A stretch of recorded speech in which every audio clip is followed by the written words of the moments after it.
저희 오늘 나 홀로 집에에 대해서 얘기를 하기 위해서 왔어요. 다들 왔어요. 제가 처음 시작으로 들어가는데 집이 무슨 정신이 너무 없고 애기들이 막 뛰어다니고 있고 완전 난리가 난 상태로 시작하는데 딱 봐도 나중에 일어날 일들이 너무 이해가 가는 거예요. 그리고 아직 수트케이스를 안 쌌대요. 아예. 아니 내일 가는데 애기들이 짐을 쌌는지 안 쌌는지 모르는 게 말이 돼? 그리고 이제 단 아이와 싸우게 되더라고요. 탄산음료 같은 거를 피자 한 두 개? 두 판을 막 흘렸어요. 근데 진짜 온 가족이 다 케빈을 째려보고 있어요. 진짜 한 명도 빠짐없이. 진짜 불쌍한 눈 1도 없어. 다 째려봐. 저녁을 망쳤대. 케빈 보고. 그래서 결국에는 케빈이 엄마가 케빈을 이제 밥 못 먹게 하고 막 보내요. 위로. 혼자 자게 보내요. 다음날 모두가 늦잠을 자. 모두가. 무슨 전날에 무슨 새벽 5시에 잤어요?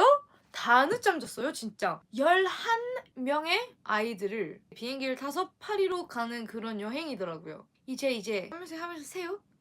근데 어떤 일들 때문에 잘못 세서 다 있는 줄 알고 그냥 가요. 케빈을 빼고.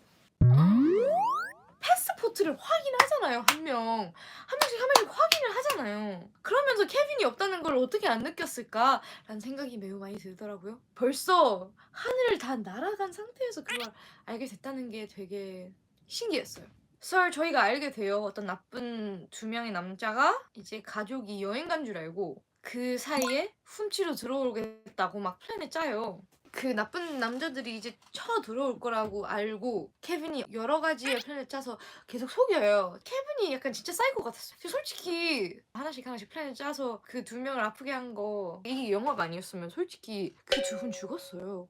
이거 한 것도 죽었고 영화니까 뭐 봐주는 거죠. 그리고 귀여우니까 되게 폭력적이에요. 마지막에 무슨 난리가 나요. 아주 진짜 the nail scene 진짜 그 네일 씬 그 뭔지 아시죠? 그 못씬이 진짜 뭔지 아시죠? 진짜 소름 돋아. 생각만 해도 소름 돋아.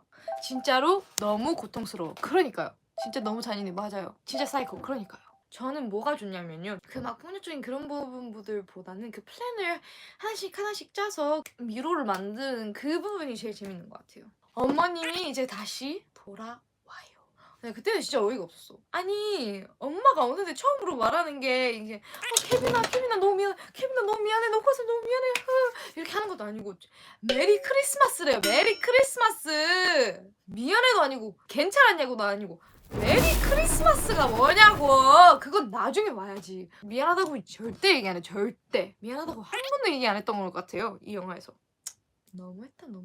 근데 그 씬 되게 슬펐어요. 되게 나 혼자 냅둔 줄 알고 되게 슬퍼하는 그 씬. 케빈 불쌍해. 마지막에는 다 같이 있는 걸 볼 수 있어서 너무 좋았어요. 크리스마스 영화가 진짜 크리스마스의 분위기에 너무 중요한 것 같습니다. 그러니까 크리스마스마다 하나라도 보는 건 정말 중요하다고 생각해요. 그러니까 내년에도 저희 꼭 해요.